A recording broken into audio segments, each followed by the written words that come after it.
Está Miguel Orozco en el estudio Henry Chirosola de FM de la Calle. Gracias por venir. Buenas tardes. Hola, buenas tardes. ¿Cómo les va? Muy bien. Miguel, yo lo conocí como mecánico, también es ingeniero, entre otras cosas. ¿Dónde naciste, Miguel? Acá en Bahía. ¿En Bahía? Sí. ¿En el año? 1957. El siglo pasado. Mediados del siglo pasado. Sí. Yo decía que te conocía como mecánico y la otra vez pensaba en una introducción. Hay algunas valoraciones hacia determinados oficios, como los artísticos, los intelectuales, que suelen tener algunas personas. Yo tengo otras valoraciones, que es la de quien, por ejemplo, puede hacer algo que yo jamás podría hacer, aún siendo músico, que es descubrir en el ronroneo de un motor un problema, digamos, o el de indagar en algo, en un objeto inanimado, como revivirlo, justamente, digamos. ¿Consideras la mecánica como una vocación? Mira, la mecánica es una vocación, pero también generalmente se ve como un medio de vida. Uh-huh. Sucede que cuando vos empezás a trabajar, hay ciertas cosas que te definen, digamos. Yo creo que a todos nos ha pasado que cuando tus primeros pasos en algún tipo de actividad o lo que sea, a veces es lo que vos querés hacer, lo que te gusta, lo que te divierte, uh-huh. Y otras veces es lo que podés, lo que el medio, el entorno te permite. Yo nací en un taller mecánico, así que había como una especie de mandato para dedicarme a la mecánica. Pero no fue tan así. Yo elegí la mecánica porque me gustaba. Yo uh-huh. Estaba dentro del taller desde chico, desde muy chico. No me acuerdo otra infancia que no fuera dentro del taller. Un momento sin taller. Sí. Hubo momentos sin taller porque obviamente me dediqué a otras cosas también. Durante el verano, el taller era de mi padre, obviamente. Yo trabajaba de estudiar en la escuela. La realidad es que no era un trabajo. Yo tenía que ir a la escuela porque también era otro mandato. No es porque yo quería, uh-huh. No me interesaba ir a la escuela, yo tenía que ir a la escuela, era la realidad. Es más, empecé cuando no me correspondía, tenía 5 años todavía cuando empecé la escuela primaria, no había hecho preescolar, uh-huh. Y encima empecé una semana y pico, 15 días más tarde, con lo cual fue todo un conflicto el inicio de la escuela primaria. Uh-huh. Pero lo que yo más me acuerdo es que fue muy costoso, muy difícil, porque la mayoría de los chicos ya habían empezado, todos tenían o estaban por tener un año más, todos estaban ahí en los 6 años casi, y yo tenía 5 y me faltaba mucho para llegar a los 6, y en esa época te cuesta mucho todo. Uh-huh. Así que fui a la escuela, pero yo me acuerdo que salía de la escuela y a mí me encantaba meterme en el taller. Esa es la realidad. ¿Jugabas en el taller? Jugaba en el taller. Todos mis juegos eran en el taller. Uh-huh.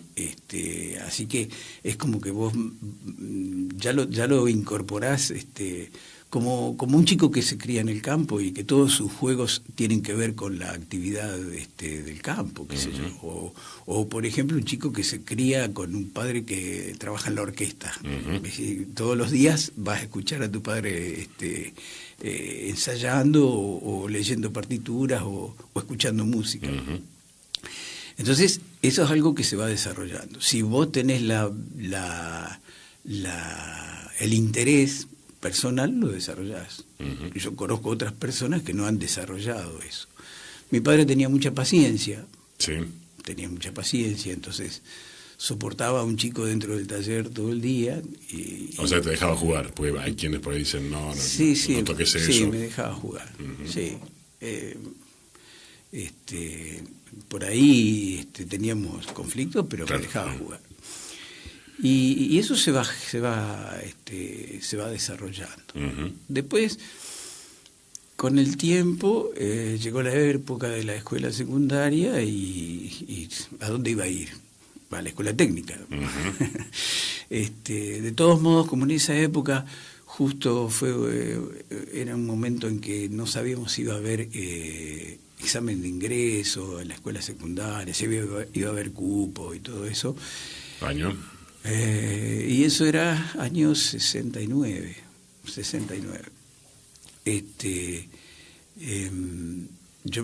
Mi mamá me anotó en la escuela técnica, que estaba acá en Chiclana al 900, donde está el lavadero ese automático. Autolavado. Autolavado.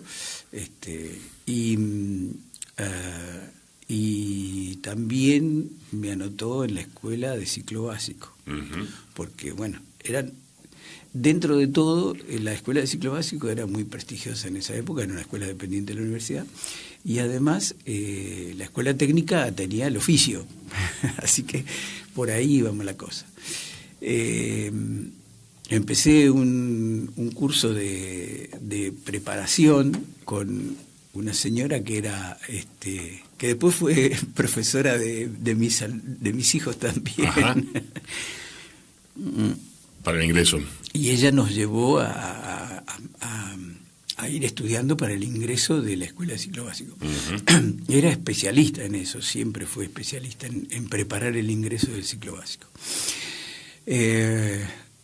Cuando en un momento dado dijeron que el cupo en la escuela técnica no estaba bien y que yo iba a entrar y que estaba aceptado, se terminó el curso. Claro. Así que, bueno, ya empecé en la escuela técnica. ¿Cómo era tu viejo como mecánico, te acordás? ¿Cómo era tu papá como mecánico? ¿Comentarios de otros o vos cuando lo veías? No te hablo de grande, sino la mirada que tenías. No, yo cuando era chico, mi viejo como mecánico era el más sabio. Y en realidad él había sido autodidacta, porque él venía de una familia de agricultores, ¿sí? Su padre era analfabeto, inmigrante español, su madre también, y eran arrendatarios. Mi papá nació en la provincia de Santa Fe, en un pueblo que se llama Villada. Ajá. Sí. Y él trabajó siempre en el campo. Era una familia grande, eran 10 hermanos, él era creo que el séptimo, y trabajaban en el campo y tenían la escolarización que se podía en ese momento. Él fue hasta tercer grado. Uh-huh. Recuerdo que contaba siempre que a él le gustaba la tecnología, siempre le apasionaron las cosas nuevas, ¿no? Uh-huh. Entonces por eso iba por ese lado. Y seguramente cuando empezaron a aparecer las maquinarias, él estuvo ahí. Yo todavía tengo por ahí guardados algunos manuales de las maquinarias viejas donde venía todo un instructivo, era un manual. Es decir, el manual que venía con la maquinaria era un manual de taller, era para poder repararla. Vos podías hacerle todas las reparaciones, estaban todos los datos técnicos para que la máquina volviera a funcionar como corresponde, si la tenías que reparar. Y bueno, los repuestos se conseguían, había las casas que vendían las maquinarias vendían los repuestos, así que... Y lo que no se conseguía se inventaba, era más o menos así. Entonces ahí él aprendió su oficio. Uh-huh. Y después lo fue trasladando, porque claro, una cosa era trabajar con las maquinarias que ellos usaban y otra cosa era empezar a atender los vehículos que usaban el resto de los vecinos, sí, porque se necesitaba reparar, se necesitaba poner eso en funcionamiento cuando se rompía. Así que él aprendió eso. Tenía mucho interés en aprender. Generalmente yo lo veía así, interesado. Es más, él había hecho un curso de radio por correspondencia. De esos, los de radioaficionados. Sí, en realidad no era de radioaficionado, era para armado de radio. Sí. Y en la zona... Venían las piezas, ¿no? Venía... Sí, vos hacías el curso venía en folletos. Vos tenías que ir pagando y te venían mandando los folletos por correspondencia. Y después te autoevaluabas mandabas eso y te habilitaban a comprar los elementos para armar los superheterodinos que se llamaban en esa época, que eran receptores de onda larga o de onda corta, AM y onda corta, ¿no? Y armó varios. En mi casa hubo mucho tiempo radios a válvula armadas por él que funcionaban bien, y varios vecinos y familiares todos tenían radios armadas por él. ¿Y escuchaban radio? Escuchaban radio, sí. En mi casa la radio estaba prendida todo el día. Y en el taller la radio estaba prendida desde el inicio hasta el fin del día. Claro. Se escuchaba mucho la radio. Se escucha la radio. Sí, sigue estando en el taller del FE. Sigue estando en el taller. Tema fundamental es que la radio en esa época se escuchaba, había 3 emisoras, 4. Sí, el U7, el U2, el Nacional y el U3. Y bueno, y pasa como siempre, ¿viste? Si hay alguien que elige un dial y se queda ahí, y bueno, estábamos ahí, éramos esclavos. Después yo con el tiempo empecé a meter la mano y les cambiaba un poco el dial, discutíamos y bueno. Iba negociando. Pero íbamos negociando, sí. ¿Y a vos sí te tocó ir a la universidad? A mí me tocó ir a la universidad, pero fue una decisión personal. No había un mandato en ese sentido. Sí había un mandato para terminar la escuela secundaria. La escuela secundaria había que terminarla sí o sí. Fue una época difícil la escuela secundaria. Yo ingresé en el 70 y terminé en el 75. La escuela secundaria en esa época, como estudiante secundario, yo personalmente estaba pensando en otras cosas, no tenía un objetivo definitivo, pero sabía que quería terminar de técnico en automotores, que ese era el título. Así que bueno, fuimos a la escuela secundaria y después terminamos la escuela secundaria y había que seguir, porque ese era la zanahoria con el que vos pensabas un escalón más arriba. Es decir, la movilidad social ascendente te la podía dar una carrera universitaria. De todos modos, yo seguía trabajando en el taller. Yo empecé a trabajar en el taller a los 14 años, porque cuando ingresamos en cuarto año, la escuela técnica tenía 6 años, cuando ingresamos en cuarto año, el Ministerio de Educación, o no sé qué entidad, definió que los alumnos, nosotros teníamos doble turno. En un turno hacíamos las materias teóricas y en el otro turno hacíamos las prácticas de taller. A alguien se le ocurrió que podíamos hacer las prácticas de taller afuera de la escuela, en una práctica rentada, y que no tenía nada que ver con la institucionalización. Vos te conseguías un laburo afuera y ibas a trabajar afuera y claro, entonces no tenías que ir a taller. Era como que ibas a trabajar para no ir a taller, a la escuela, para no ir a la escuela. Entonces, cuando yo le comenté eso a mi papá, le dije, mirá, vos sabés que la escuela, dice, bueno, venite porque necesitamos trabajar. Así que yo empecé a trabajar en el taller. Trabajar en el taller, yo digo hoy trabajar, en realidad trabajar con mi papá, era esa la cuestión. No es que tenía un horario estipulado, sino que yo, además, el viejo dijo, vos vas a trabajar acá, pero vos tenés que estudiar.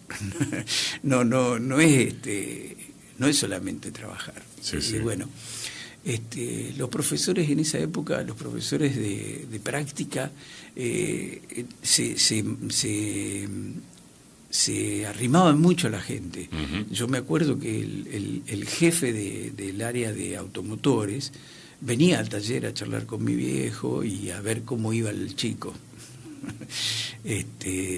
Había otros compañeros, por ejemplo, teníamos otro compañero que el papá era carpintero y él trabajaba en la carpintería. Y había 2 compañeros más míos que entraron a trabajar a la concesionaria Peugeot, en ese momento se llamaba Peusur, y trabajaban ahí. Yo la verdad que lo pienso hoy y digo, 14, 15 años trabajando en una concesionaria y haciendo trabajos trabajos importantes porque ellos desarmaban en el auto y iban a la sala de órganos, que se llamaba así en ese momento, y reparaban una caja de velocidades, que no era nada del otro mundo, pero había que controlar huelgos y hacer ajustes, y tenían que armarlo y no tenía que perder aceite, y los cambios tenían que funcionar como corresponde. Y eso lo hacían pibes de 14, 15 años, 16. Así que la escuela los preparaba, y además dentro del trabajo se le permitía hacer esas cosas y se los entrenaba. Después, sobre fin de año, había que ir y rendir. Había que rendir el taller. Ir a arreglar algo sería. En el taller. Sí, en realidad el maestro ya sabía, porque había andado dando vueltas por ahí, ya sabía quién era el que tenía que rendir algo, ¿no? Entonces le ponían alguna cosita como para hacer, qué sé yo, te daban un elemento que tenía las medidas en milímetros y te daban las instrucciones en pulgadas.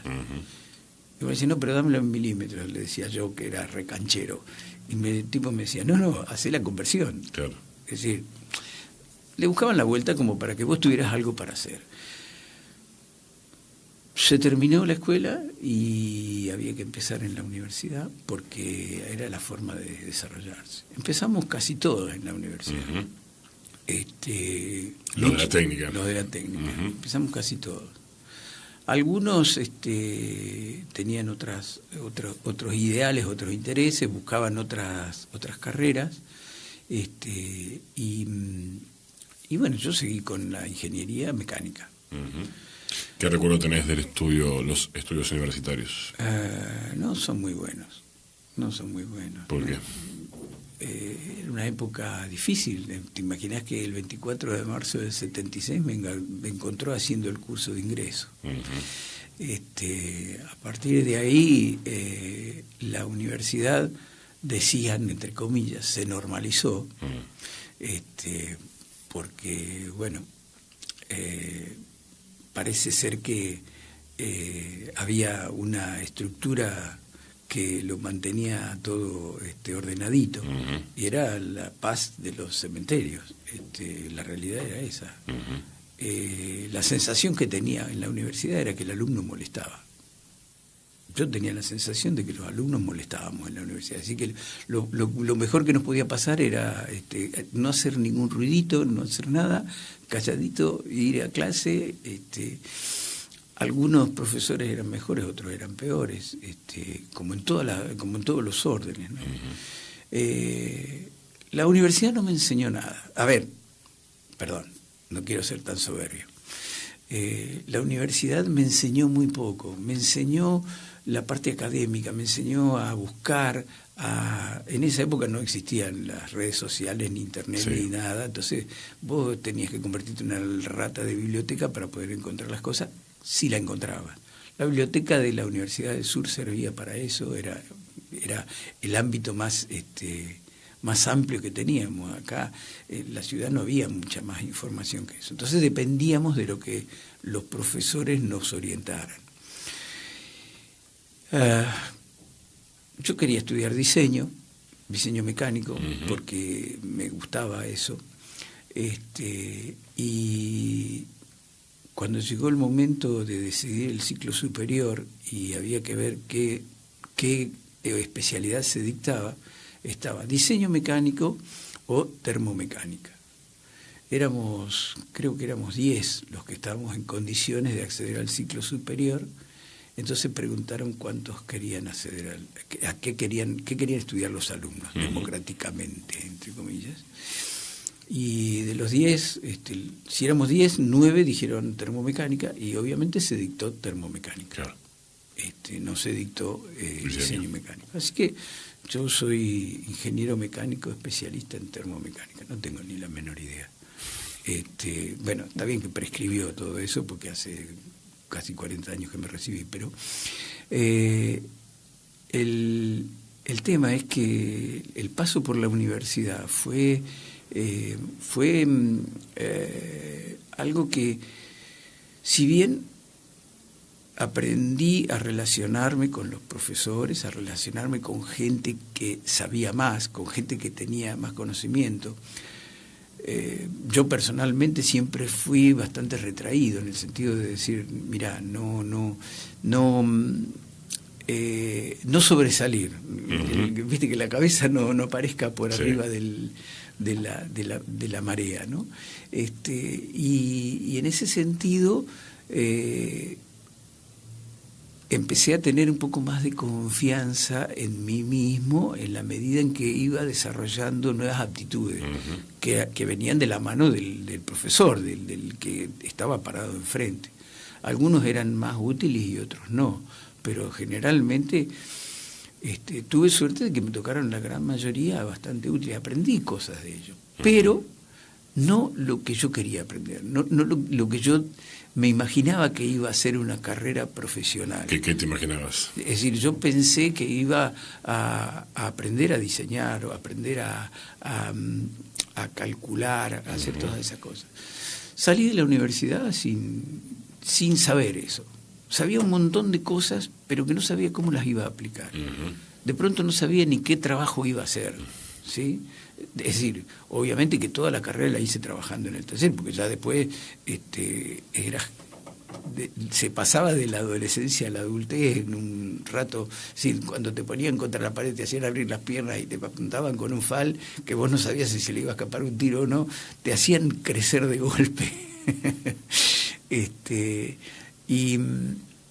Y eso a mí personalmente me dejó muy desamparado. Yo salí de la universidad y no sabía qué era lo que iba a hacer. Yo quería salir del taller, quería dejar de trabajar en el taller, uh-huh, a pesar de que lo hacía bien y que me gustaba, porque, a ver, no es que lo decía yo que lo hacía bien.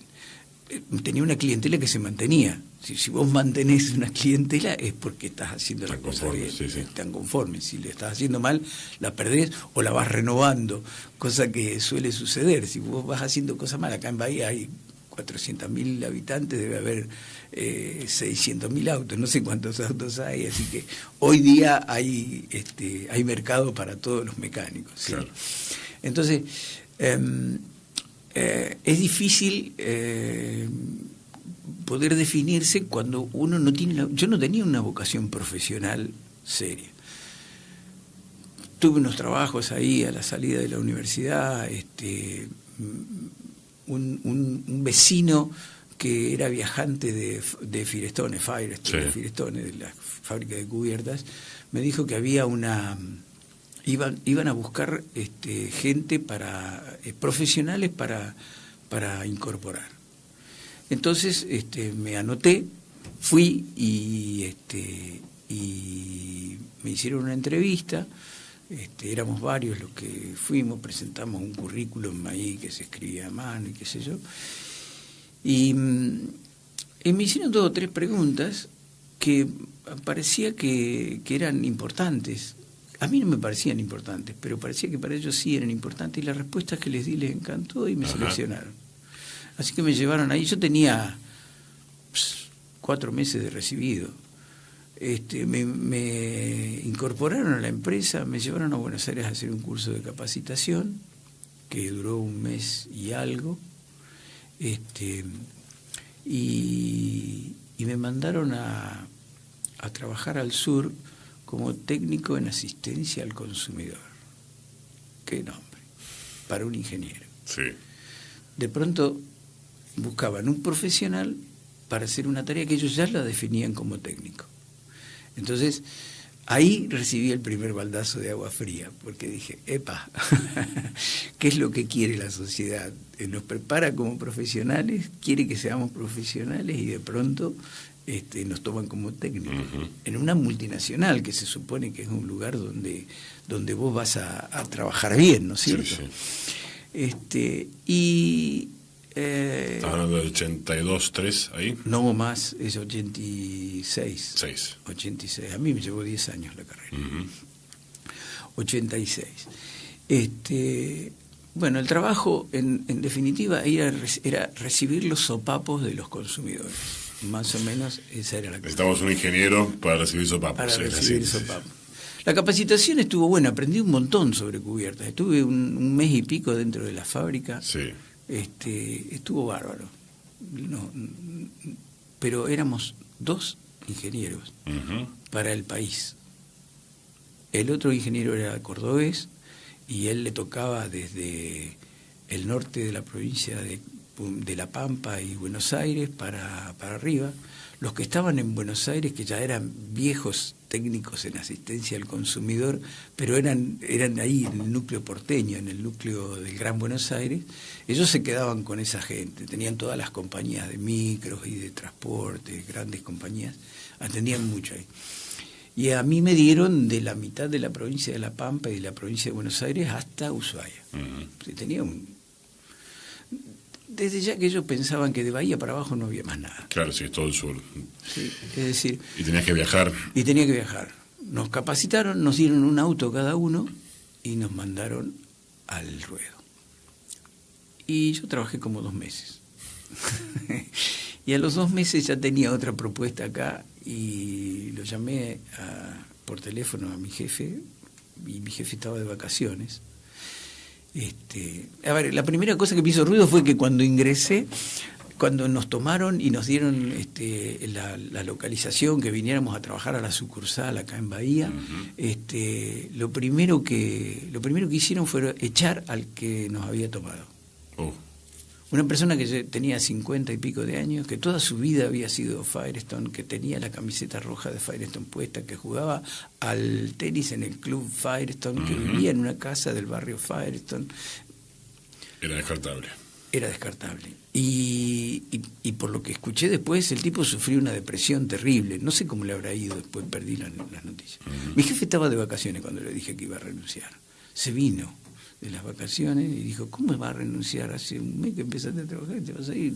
Te íbamos a llamar, te íbamos a convocar para que vengas a trabajar a Buenos Aires. Le digo, no, más fácil me voy a ir a trabajar a Buenos Aires. Así que a partir de ahí entré en un taller de rectificaciones acá en Bahía, que también necesitaban un especialista para que les ordenara el taller y qué sé yo. Te imaginas que yo tenía 29 años. Estaba recién recibido. Está bien, tenía experiencia de mecánico, pero no era rectificador, no tenía experiencia de un taller de rectificación. Eso ya es una especialización más importante, hay una tecnología más importante para seguir, más precisa. Específica, ¿verdad? Específica. Y me convocaron ahí y me llamaron a empezar a trabajar el día que el jefe de taller estaba de vacaciones también. Cuando vino el jefe de taller de vacaciones y se encontró con un ingenierito nuevo de 29 años que estaba tratando de serrucharle el piso, según él, parecía un gato que lo metés en una bolsa, lo llevás, lo revoleás un poco y después le abrís la bolsa y lo soltás. Estaba más enojado, no te puedes imaginar lo enojado que estaba. Estamos con Miguel Orozco en este primer bloque de El Mal Mejor. A la vuelta vemos qué pasó con el jefe regresando de vacaciones. Segundo bloque con Miguel Orozco, aquí en el estudio Henry Chiroyola de FM de la Calle, mecánico, ingeniero, entre otras cosas. Bueno, ahí estábamos. Te fuiste de Firestone y después... Caímos en el taller con el jefe en vacaciones. Se enoja porque... No, a ver, no se enoja. Sí. Es un gato enjaulado, está asustado, claro, porque viene alguien que le va a mover el piso, entre comillas, muy lejos de mi intención. Sí. Yo lo único que quería era trabajar, y tampoco le necesitaba mover el piso. A mí me convocaron para ordenar el taller según los dueños, porque el taller estaba muy desordenado, se necesitaba ordenar. Resulta que cuando empiezo a ver qué es lo que pasa dentro del taller, agarro mi cuadernito y empiezo a anotar en cada máquina quién era el operario, qué cosas hacía, qué cosas la tarea que se tenía que ocupar, entonces qué sé yo. Me acuerdo que había una planilla que debía completar cada operario las tareas que había hecho durante el día y en qué horario y cuánto tiempo, ¿viste? Un fallo, un taylorismo. Y la primera media hora decía completar planilla. Es decir, que la gente entraba a la mañana, se cambiaba en el vestuario y se ponía a completar la planilla de lo que había hecho el día anterior. No tenía ningún sentido, pero bueno, era lo que la jefatura del taller pensaba que había que hacer. Entonces empecé a anotar con mi cuadernito, iba máquina por máquina, charlaba con los muchachos que estaban trabajando, qué hacían. Bueno, claro, cuando vino el jefe de taller, había dos personas que eran, digamos, los que manejaban el taller. El jefe de taller, que estaba de vacaciones en ese momento, y el que hacía las veces de capataz, una cosa así, que era, digamos, el que tomaba las decisiones de cómo se iban ordenando las cosas y que además sabía hacer funcionar todas las máquinas. Y estaba otro señor que trabajaba en la lesadora, por decirte un nombre, una lesadora con la que se hacen trabajos de precisión también, y era el delegado. Entonces, el delegado era el más atrevido, es decir, el que se animaba a decir las cosas como eran. Entonces, él me decía, mirá, si nosotros estamos a 15 y todavía nos deben la quincena la segunda quincena del mes pasado, las cosas no pueden salir nunca bien, decía él, no pueden salir nunca bien. Bueno, empezamos a ver que yo tenía que ordenar un taller técnicamente y me encuentro con un problema político, porque el problema era otro. Claro.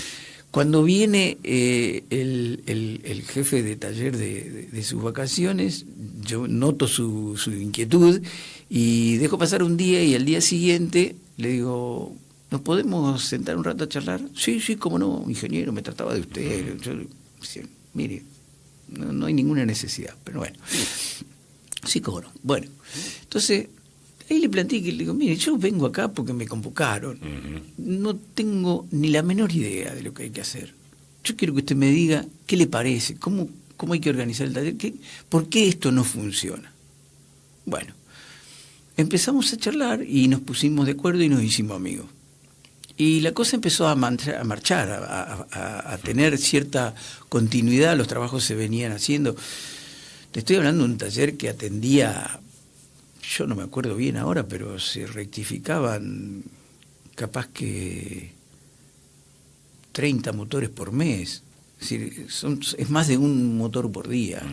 Y había épocas en que se hacían 50. Tenían una especialización en Mercedes-Benz.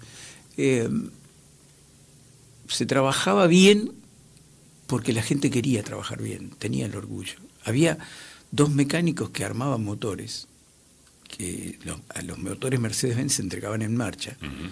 Y esos dos mecánicos, vos sobre una mesa así le entregabas un despiece completo. Vos imaginate lo que es un motor totalmente desarmado, ¿sí? Todas sus piecitas ahí, todo limpito, listo, preparado para armar. Ellos arrancaban a las 8 de la mañana y para las 6 de la tarde lo tenían en marcha en el banco de pruebas. Es decir, que tenían una capacidad importante. Es decir, era gente valiosa, mucha gente valiosa. Entonces veníamos organizando las cosas. Yo, cuando entraba un cliente con un apuro, iba y hablaba con los muchachos del taller y decía, a ver, ¿cuándo podemos sacar este trabajo? ¿Para cuándo lo podemos prometer? Porque ese era el problema. Se prometían las cosas para tal fecha y no se hacían. Bueno, ¿cuándo lo podemos prometer? Y póngale tal cosa. Bueno, y nos organizamos y las cosas iban empezando a caminar. Tampoco trabajé mucho tiempo ahí. Una tarde o una mañana, veníamos con una carga importante de trabajo y se ve que los números no andaban bien, o vaya a saber qué pasó.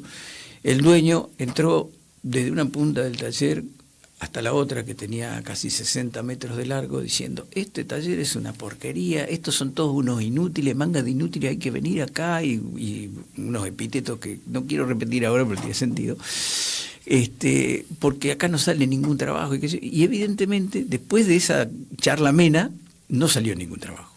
Ese día no salió ninguno de los trabajos que tenía que salir, y los días subsiguientes tampoco, y los pagos no se regularizaron, y el taller quebró. Yo antes de que el taller quebrara ya me había ido. No trabajé mucho tiempo, creo que trabajé 4 o 5 meses, ahí no me acuerdo bien cuánto. Y ahí empecé a trabajar en un estudio de ingeniería.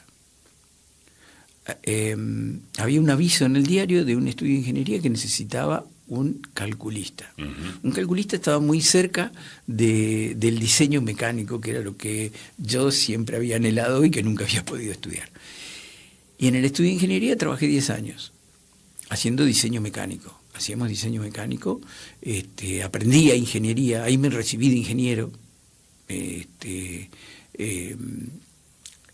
Teníamos tareas de nacionalización de repuestos. Uh-huh. Había una época en que no se podía importar muchas cosas, entonces había que nacionalizar los repuestos. Nacionalizar los repuestos significa que vos tomabas una pieza, le hacías todo un relevamiento dimensional, le hacías un análisis de materiales y de tratamientos térmicos y la rediseñabas. Claro. La rediseñabas para cumplir con el mismo objetivo que estaba diseñada originalmente, o si no, se hacían rediseños para mejorar la capacidad, para mejorar piezas que se rompían o cadenas cinemáticas, que se llama cadena cinemática, a lo que va desde el motor hasta la aplicación de la carga, ¿no es cierto? Mucho ensayo-error ahí. No da para ensayo-error. Mucha precisión en el cálculo. Entonces. Porque la empresa no tiene que perder plata nunca. Claro. Entonces, si hay prueba y error, no funciona. Eso no hay espacio para la prueba y error. Mi jefe en ese momento también era un ingeniero mecánico recibido en la UBA, uh-huh. Muy capaz, muy inteligente, y que tenía mucha habilidad para negociar, uh-huh. Para vender el servicio. Un servicio, vos vendías ilusiones, ¿sí? El servicio de diseño es vender ilusiones. Vender un servicio de diseño es vender ilusiones, porque alguien te convoca y te dice, mira, esta pata del micrófono se me rompe y hay que ver cómo se soluciona. Y vos le tenés que decir, mira, yo te lo voy a solucionar, me tenés que comprar uh-huh. el rediseño. Bueno, él era muy hábil para eso. Y con ellos aprendí mucho. Tuve otros compañeros de trabajo también ingenieros, había ingenieros que eran part-time, yo era full-time, estaba todo el día en la oficina. Y en todos esos casos, después que entré en la oficina técnica, después de un tiempo, justo cuando yo empecé a trabajar en la oficina técnica, se murió mi viejo. Y el taller se cerró. Él ya estaba... ¿Qué edad tenías vos ahí? Y yo tenía 30. Uh-huh. Estaba ahí. Todo esto que te conté largo rápido, sucedió en 6 meses. Digamos que después de un año de estar recibido, empecé a trabajar en lo que yo hubiera querido estudiar. Uh-huh. El taller se cerró, ya estaba cerrado prácticamente, mi padre estaba jubilado, uh-huh. Y y a partir de ahí a mí me costaba ir al taller. Después empecé a retomar. Tenía un compañero en la oficina que me decía, escúchame, tenés un taller armado, ¿qué estás haciendo acá adentro? Uh-huh. Bueno, entonces yo salía de la oficina y me iba al taller a atender a los clientes viejos que habían quedado ahí, que le habían quedado al viejo y que no tenían confianza en otros talleres y que decían, che, pero yo quiero que... Y yo le decía, escúchame, yo vengo a las 6 de la tarde, te desarmo. Al otro día, después de las 6 de la tarde, puedo salir de la oficina e ir a comprar repuestos. Me tenés que esperar una semana para que haga un trabajo que en otro lado te lo va a hacer un día. No importa, yo te espero. Y así fui manteniendo una cierta continuidad, que significaba que llegaba a las 10 de la noche a mi casa todos los días, obviamente, ¿no? Pero A ver, no sé cómo decirlo, no era un sacrificio. Uh-huh. No era un sacrificio, era una especie de cambio. Yo estaba todo el día sentado en una oficina haciendo cálculos sin computadora. Uh-huh. Hacíamos... el especialista de la oficina era en engranajes, la especialidad era en engranajes. Los engranajes parecen una cosa muy sencilla y es algo sumamente complicado. La forma del diente del engranaje es sumamente compleja. No es compleja, es una curva. Es una curva que se llama trocoide y que tiene que tener una cierta forma y tiene que cumplir ciertos parámetros para que funcione. Pero después están todos los otros aditamentos que hacen que eso que funcione bien y no se rompa. Y había que hacer intersecciones de esas curvas de los engranajes con la raíz, que es donde hay concentración de tensión. Y todo eso lo hacíamos en escala 10:1, en papel milimetrado, calculando uno por uno los puntitos de la curva, con una calculadora programable de 220 pasos, y con tarjetas magnéticas que el programa había que ir pasándolo y la pasabas a mano la tarjeta. Era muy artesanal, pero era sumamente interesante. Yo estaba obnubilado con mi trabajo, me encantaba hacer eso. Cambió muchísimo la tecnología, ¿no? Sí. Yo he visto algunos mecánicos de escuela que venían laburando, poner los 80 hasta aquí, que no llegaron a adaptarse a las nuevas tecnologías. ¿Cómo podrías explicar? Se supone que el progreso siempre hay un supuesto que sería de peor a mejor, digamos, ¿no? ¿Cómo podrías explicar los cambios que vos viste y la necesidad de adaptación de esos cambios en los últimos 25, 30 años? La necesidad de adaptación en la industria automotriz viene de la mano del conflicto que tienen los automotores con el medio ambiente. Uh-huh. Es decir, lo peor que le puede pasar al medio ambiente son los automotores, contrariamente a lo que a mí me convendría. Pero y sin embargo cada vez hay más, ¿no? Claro, ese es el tema. Entonces, ¿qué pasa? Tecnológicamente hay que seguir poniéndole cosas al motor de combustión interna para que pueda seguir quemando combustibles fósiles y contaminando menos. Si vos hoy te parás al lado de un auto con carburador y te parás al lado de un auto con inyección electrónica y con toda la tecnología disponible, te vas a dar cuenta, aunque no sepas nada de autos, te vas a dar cuenta por el olor de los gases de combustión. Aunque los dos funcionen perfectamente bien como funcionan, como estaban diseñados en su momento. Y el olor es la parte límite. Todo lo que está por debajo, que no se percibe con los sentidos, es lo que contamina también, ¿no? Uh-huh. Entonces, bueno, el desarrollo tecnológico vino de la mano de esa necesidad de que los vehículos puedan seguir funcionando sin destruirse. Yo me acuerdo que en esas épocas, te estoy hablando de la década del 90, fines de los 80, principios del 90, que yo trabajaba para el estudio y pasábamos por Buenos Aires, y vos usabas una camisa durante una tarde en Capital Federal y al otro día la tenías que lavar porque el cuello estaba negro. Uh-huh. Y era negro del hollín de los micros. Yo me acuerdo que nos alojábamos generalmente en un hotel en la avenida 9 de Julio, y no me acuerdo qué otra calle hay, pero era cerca del Obelisco. Sí. Y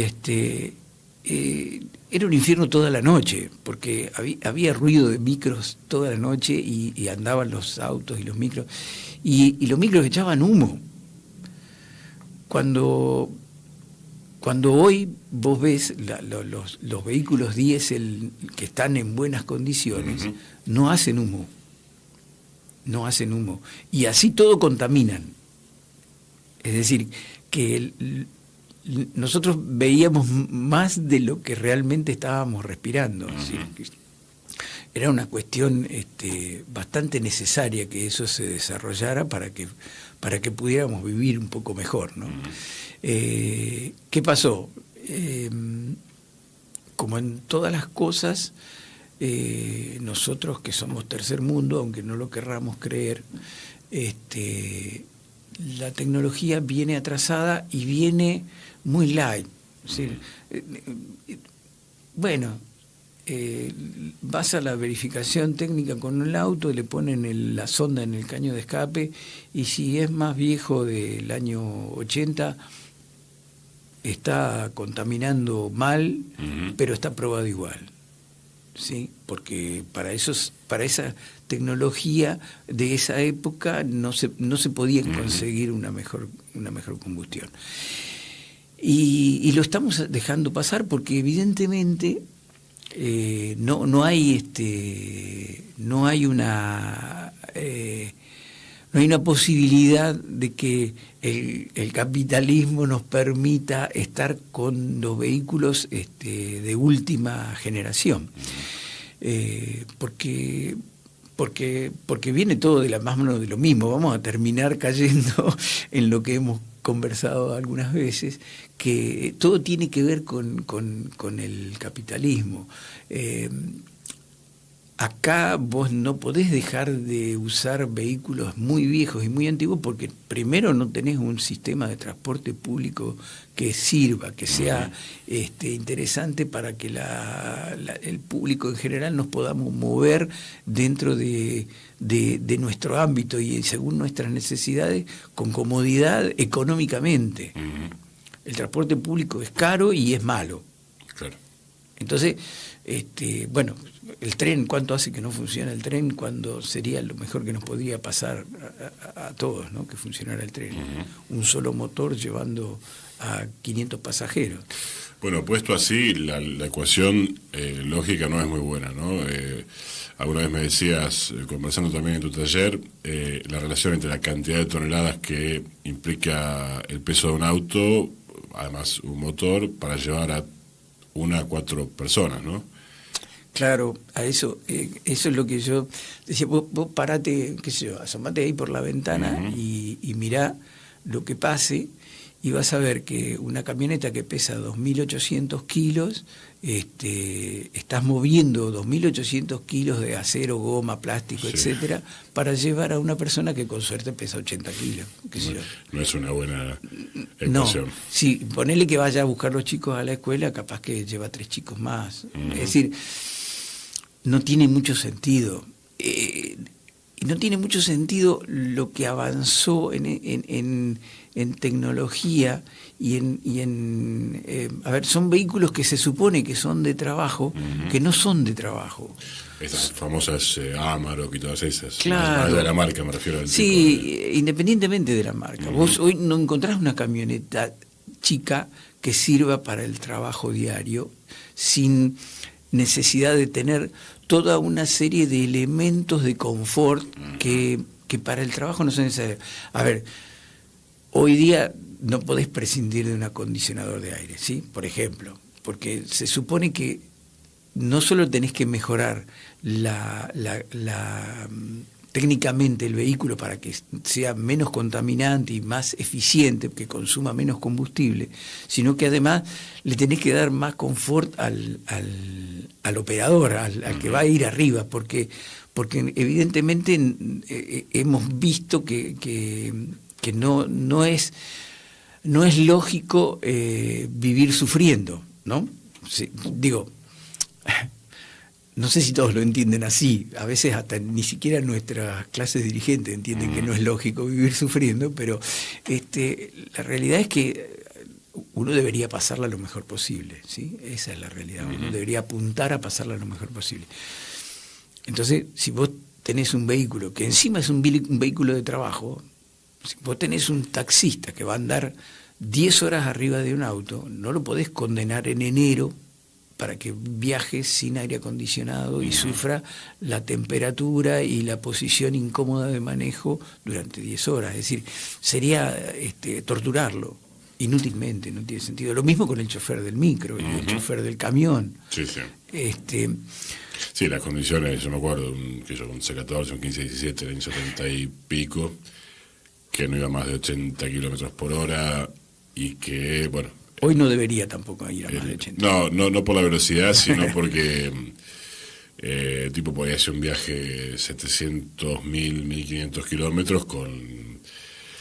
el ventilador era pobre, sí. Digamos. Sí podías calefaccionar el ruido, qué sé yo, la mayoría de las personas de mi generación tenemos trastornos auditivos, porque vivimos con ruido, crecimos con ruido y bueno, el ruido en la ciudad es terrible, ¿no? Vos, me imagino que haces dos cosas principalmente en el taller, además de trabajar. Una es conversar, porque las personas, hay oficios como los de docente, por ejemplo, un instrumento o algo que se convierten en analistas por los cuales las personas por cuyos servicios las personas no pagan, es decir, van a descargarse al taller. Y la otra es pensar, porque hay un tiempo de soledad mientras vas trabajando, y otra es el tiempo que está el cliente ahí charlando. Y eso ocurre en el transcurso del tiempo. Es decir, que vos ahí has tenido la posibilidad de ver transformaciones sociales e ideológicas en una cantidad de años. Pongámosle 20 cantidad de años que estás en el taller. ¿Cómo te afecta eso? ¿O qué nos puedes decir de esta relación de lo que escuchás hoy conversando en tu taller con una clientela que me imagino será diversa, y lo que escuchabas hace 20 años? Hay una gran diferencia. Yo, no soy gran conversador.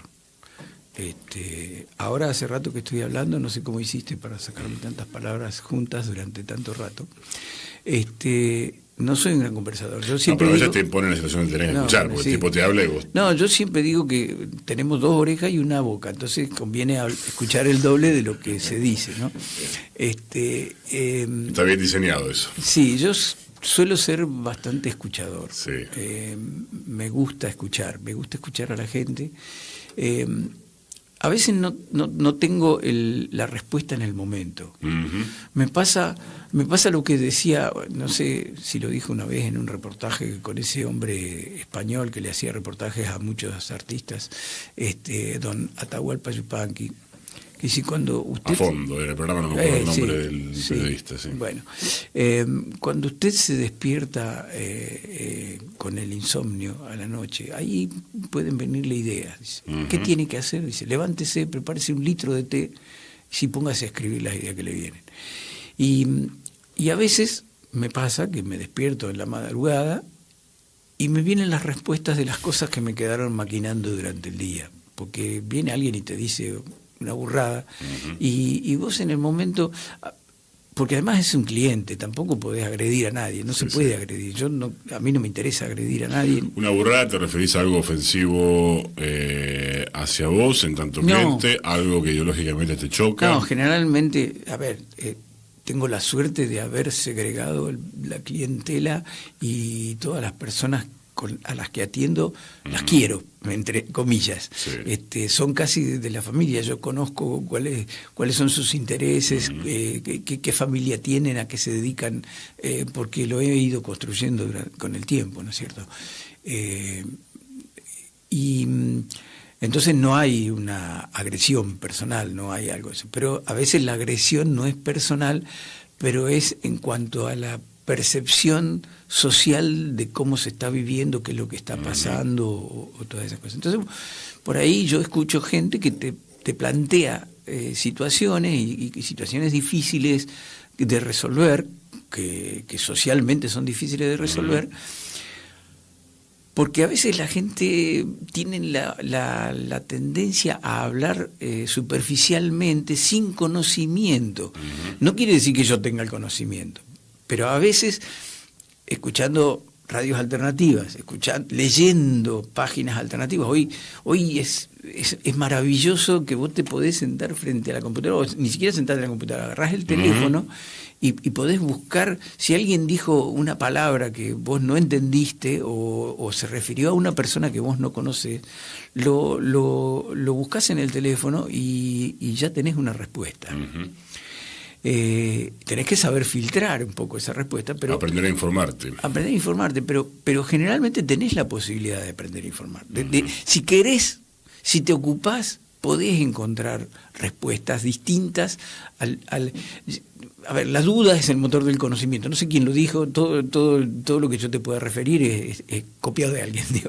Pero alguien dijo eso, que la duda es el motor del conocimiento. Vos tenés que dudar, no podés afirmar. Digamos, yo puedo afirmar cuando vos venís y me decís, mira, el auto me pierde agua. Yo miro y hay una manguera que tiene un agujero. ¿Sí? Entonces, yo te muestro y te digo, mira, ahí está el problema. Yo te puedo afirmar si lo veo, lo palpo y estoy seguro de que es eso. Pero si vos me decís pierde agua, yo reviso por todos lados y no ves ni una manchita de agua y no ves ninguna otra condición que te permita intuir por qué está consumiendo agua, no podés afirmar nada. Sí. Y mucho menos tan suelto de cuerpo como a veces se hace. Claro, y bueno. Con la soberbia es suponer que uno sabe. Socialmente la gente tiende a darte diagnósticos sociales o políticos sería así la cita. ¿Sabe cómo lo resuelvo yo? ¿No? Claro. O lo que habría que hacer es. No, porque eso generalmente. Eso me pone mal, eso hace que desconecte. Claro. Eso, cuando es así, yo lo arreglaría, porque vos dejame a mí, sí, que yo esto te lo resuelvo, ahí me desconecto, porque digo, no vale la pena. Claro. Ya digo, a veces me dan ganas de hacer docencia y decir, esto que yo leí, escuché, lo tengo que transmitir. Tiene que haber predisposición a escuchar, porque si no, no. Pero a veces pasa eso, el otro no quiere escucharlo, porque tiene tan arraigado su pensamiento que es difícil. Claro. Cuando yo estaba en el taller, que era chico, que el taller lo manejaba mi viejo y yo iba a escuchar y qué sé yo, la gente venía con ciertas ideas, pero no era tan soberbia. No había tanta soberbia en la imposición de su pensamiento. Me acuerdo de un cliente que tenía mi viejo que decía, se viene el comunismo. Y yo bueno, decía, ahora el presidente dice lo mismo. Bueno, claro, me hizo acordar a esa persona. Era una persona que pertenecía a una familia adinerada y de raigambre agriculturalmente de la zona. Y él tenía pánico del comunismo porque le iban a expropiar todo y le iban a quitar todo y le iban a sacar todo.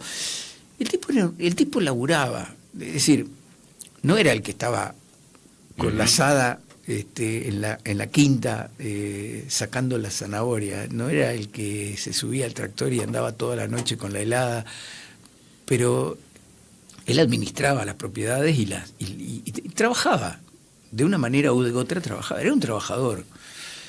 Con muchos privilegios, porque bueno, si vos tenés un capital enorme en una economía capitalista... Sí, pero incluso aquella gente no estaba tan escindida del trabajo como ahora los dueños. Él lo hacía por miedo, por miedo a que le quitaran lo que él tenía, pero no porque hubiera un odio hacia el comunismo.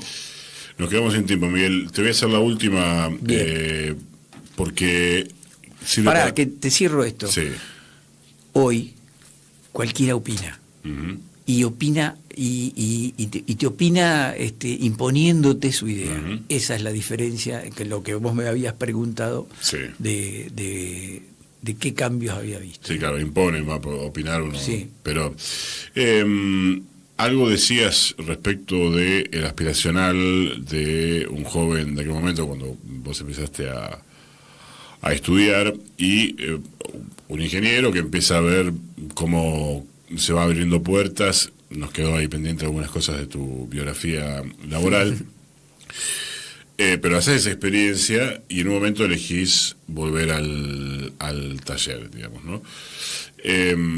¿Qué encontraste en el medio entre esta idea de la movilidad social ascendente, esto de usted tiene que ser algo, mi hijo, que pensaban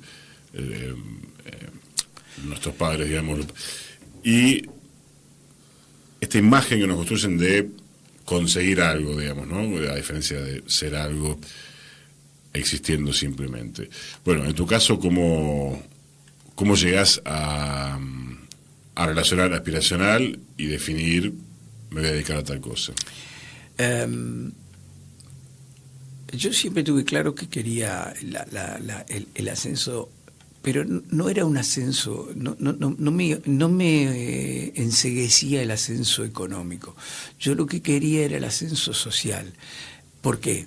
Porque como en mi casa era una casa humilde y no había una gran un gran conocimiento académico, yo aspiraba a que cuando alguien me dijera Schubert, ponele, saber quién era, no quedarme colgado del pincel y quién será Schubert, qué sé yo. Por lo menos tener una idea de que fue un músico, no saber de cuándo, ni cómo, ni por qué. Pero la idea era crecer socialmente, es decir, aprender. Esa era claro, vos ligabas a la educación. Aprender. A ese crecimiento. A ese crecimiento estaba ligado a la educación. Sí. Y bueno, pensaba que obviamente yendo a la escuela, yendo a la universidad, vos aprendías, tenías posibilidad de aprender. Después vienen los choques contra la realidad. El mejor promedio de la camada de técnicos en automotores que tuvimos nosotros, de los 12 creo que éramos que nos recibimos, no tenía ni la más pálida idea de la mecánica.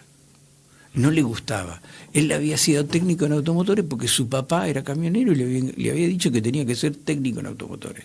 Era artista. Hacía unas maquetas de las pirámides de Egipto y de las efigies y preparaba audiovisuales. Te estoy hablando de la década del 60, de finales de la década del 60, de finales de la década del 70.